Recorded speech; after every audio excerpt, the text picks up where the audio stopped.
الله تعالى وبركاته. الحمد لله رب العالمين والصلاة والسلام على أشرف الأنبياء والمرسلين سيدنا محمد وعلى آله وصحبه أجمعين. بارك اللهم لنا في شهر رمضان، بارك اللهم لنا في شهر رمضان، بارك اللهم لنا في شهر رمضان وبلغنا رمضان. Tuan-tuan yang dirahmati Allah sekalian, pertamanya marilah kita ucapkan syukur setinggi-tinggi syukuran kepada Allah Subhanahu Wa Taala kerana alhamdulillah kita diberi peluang, kita masih lagi boleh melakukan amal ibadah berpuasa fardhu di bulan Ramadan, di mana hari ini pejam cilik kita dah berada di hari yang ke-17. Baik tuan-tuan yang dirahmati Allah sekalian, juga saya ingin kongsikan berkenaan dengan peristiwa yang berlaku di 17 Ramadan. Seperti yang semua sedia maklum bahawa 17 Ramadan telah berlakunya peristiwa nuzul Al-Quran. Baik tuan-tuan sekalian, apakah yang dimaksudkan dengan nuzul Al-Quran? Okey, nuzul Al-Quran dari segi bahasa adalah proses dengan Al-Quran. Manakala dari segi syaraknya, segi istilahnya adalah penurunan kalam Allah, iaitu ayat-ayat Allah dalam suci Allah Subhanahu Wa Taala kepada Nabi Muhammad sallallahu alaihi wasallam ummul anbiya, yang diturunkan kepada baginda melalui malaikat Jibril alaihi salam selama 23 tahun. Itu bermula daripada baginda sallallahu alaihi wasallam dilantik menjadi seorang rasul, memegang amanah sebagai ketua ummah, memimpin untuk mentauhidkan Allah sehinggalah baginda wafat pada umur 63 tahun.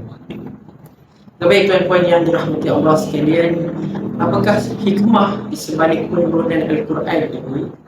Pertama sekali bahawa memastikan bahawa manusia bersedia menerima syariat yang baru, bahawa tidaklah manusia ini merasa terbeban dengan syariat yang diterapkan oleh Islam.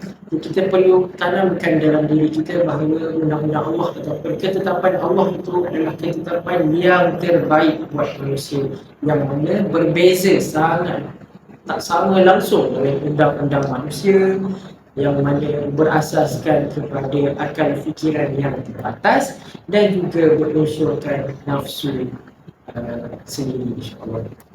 Baik tuan-tuan yang dirahmati Allah, baik saya ingin kongsikan sedikit berkenaan dengan Al-Quran, iaitu apakah wahyu pertama yang diturunkan kepada Nabi Muhammad sallallahu alaihi wasallam. Walaupun terdapat kata sedikit percanggahan atau perbezaan pendapat berkenaan dengan apakah ayat pertama yang diturunkan pada baginda, namun merujuk kepada kesepakatan ulama yang mereka menyatakan bahawa wahyu pertama yang diturunkan adalah surah Al-Alaq ayat 1 hingga 5. Okey, baik tuan-tuan, apakah intipati yang kita dapat daripada wahyu yang pertama ini? Yang pertama sekali, surah Al-Alaq ini menggalakkan penganut Islam ataupun umat Islam sendiri supaya diperbanyakkan amalan membaca. Tidak kiralah sama ada membaca dalam Allah maupun membaca untuk mendapatkan ilmu. Fas'alu al-dhikri in kuntum ta'lamun. Dan sebagaimana Islam juga menyebutkan, bertanya kepada orang untuk mendapatkan ilmu. Begitu juga lah dengan membaca Al-Quran ini, insya-Allah. Jadinya sepada dengan bulan Ramadan ini, saya menyeru kepada semua yang menonton agar kita jadikan Ramadan kali ini lebih baik daripada yang sebelumnya. InsyaAllah mungkin sebelum ini kita hanya khatam Al-Quran sekali dalam masa sebulan Ramadan ini.